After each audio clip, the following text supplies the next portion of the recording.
Hello mga ka-ATM, we are here at Climb Central Manila here in Greenfield District, Mandaluyong City. Yes, and we actually just finished experiencing the whole climb from Trust Falls all the way to being able to do it on our own. Yeah. But overall, it was completely safe, and we learned also, not just how to climb, but also how to do it the right way. Tama. At kanina nga, nung pagpasok pa lang namin, na-introhan na agad kami ng mga tips and tricks kung paano maaalalayan yung partner mo. Kasi pwede siyang by pair Pwedeng by pair and pwede ka naman solo. So, syempre, tinry namin yung by pair kanina, di ba? So like sa start ako yung naunang mag-climb, tapos may mga cues din para lang may safety terms na automatic maririnig mo sa partner mo na climb on, 'di ba? And then climb on, and climb on. and then yung let go, 'di ba? Medyo hugot. Let go. Let go. Pero yung let go, yung nasa taas. Nasa taas. Hindi pwede yung may hawak na ito mag-let go kasi mahirap na.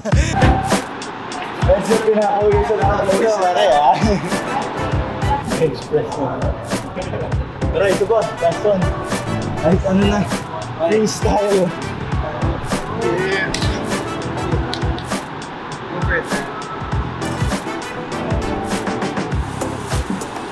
Magandang training to. Ito naman, dapat next na training natin, may dala kang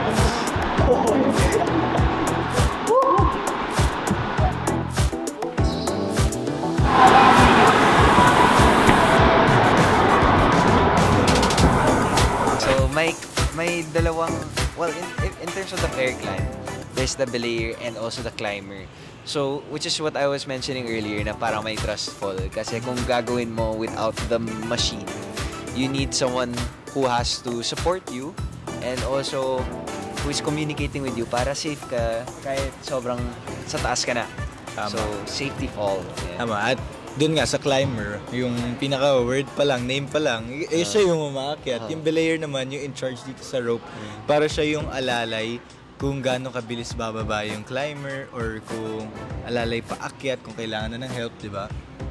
Yeah. So overall, I think so we did basically two walls. Yung isa, the next one we did was with the machine. So that one is more of you have to learn which one to remove, di ba? Tama. Yung may dalawang hook.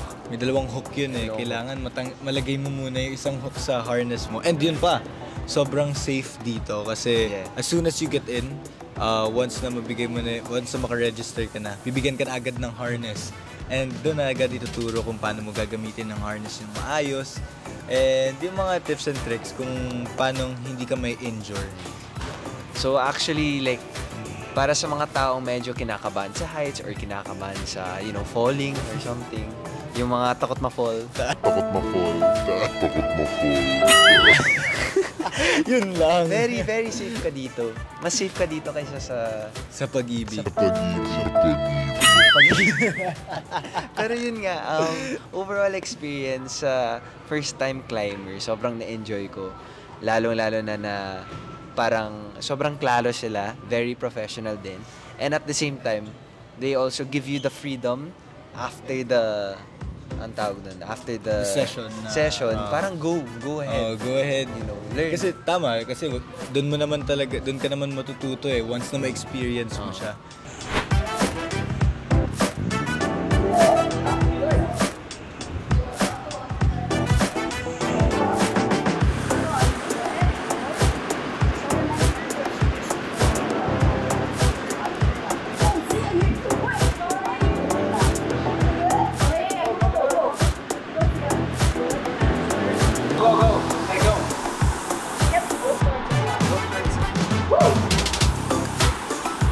Very cool.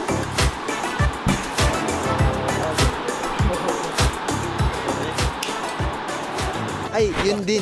Yung mga kulay, hindi pala basta-basta yung kulay. Like, meron talaga silang difficulty level. Tama. And so, as an akyat bahay, medyo nahirapan ako sa level 2. Kailangan ko pa mag-practice. Tinanong pa nga niya mga nasa gitna na siya.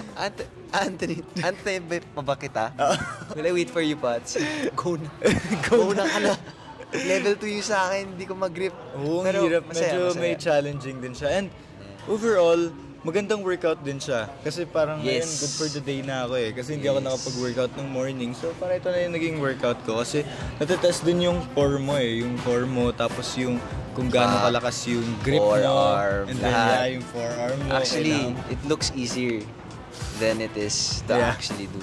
Grabe. Pero overall, yung pagod, parang may halo eh. May halong excitement eh. Totoo. Hindi tulad ng regular na, siguro, yung regular na jogging. Parang medyo upgrade to sa cardio mo kasi may halong ano din. Tsaka may thrill to kasi Oh, may mataas thrill. mataas yung inaakit Sa mga mo takot eh. sa heights. So sa mga takot sa heights dyan, medyo matcha-challenge ka dito lalo na sa pag-let go. Sa pag-let go talaga. Lalo-lalo na kung meron kang nakasabit dito na sasabihin niya let go pero siya still holding on. Still holding on. Still holding on. Ano na ba to? Hindi na ito wall climbing.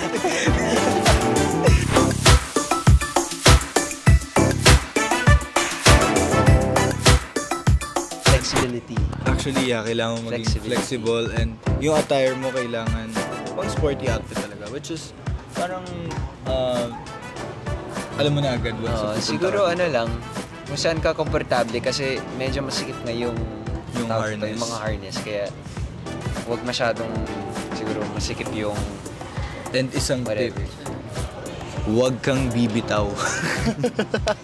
Tuloy-tuloy na tayo sa mga drama na yung sinasabi. Huwag kang bibitaw. Huwag kang bibitaw. Mahirap na malaglag sa maling Tao. sabi ko na yan. Sa mali. Pero yun nga, overall, very, very, very fun and I recommend. Yeah. Tsaka, very, parang kahit wala kang alam talaga, just go. Kahit first timer ka, parang magagamay mo rin siya after a few runs mo rin ng up and down. Magagamay mo rin kung paano yung technique ng paghawak. Parang Pero- sobrang hirap ma-injure or magkamali. Oo, Kasi parang- lahat nakatitig sa'yo, pati Actually, yung... tsaka, parang imposible nga ma-injure dito, I don't know lang, I'm not, I mean, I'm not we're not jumping professionals, into Hindi conclusions, naman, pero hindi namin sa- minamalit yung sport, pero pero yun enjoy nga, dito naman. sa Climb Central, parang sa experience namin, hindi namin nakikita na may injury kami. So sobrang safe ng mga Yeah. equipment dito and yung staff din dito laging nakatutok sa'yo. I definitely found a new hobby. Feel ko babalik ako dito. Malapit lang to sa amin, araw-araw dito. Hello mga ka-ATM, ito yung adventure natin for today. Climb Central Manila, located here in Greenfield District in Mandaluyong. Tama, and it's really worth the experience. Kaya mga ka-ATM, it's definitely something you should try. Kaya kung ako sa inyo, magpalista na kayo dito, magpa-member na Yes. kayo dito, and comment down below kung anong experience nyo dito. And of course, sa mga nakapunta na rin dito, feel free to share your experience going here as well. Kung nahirapan ka ba mag-let go. Mga ganun. Bye! Sige, bye-bye. Bye-bye mga ka-ATM.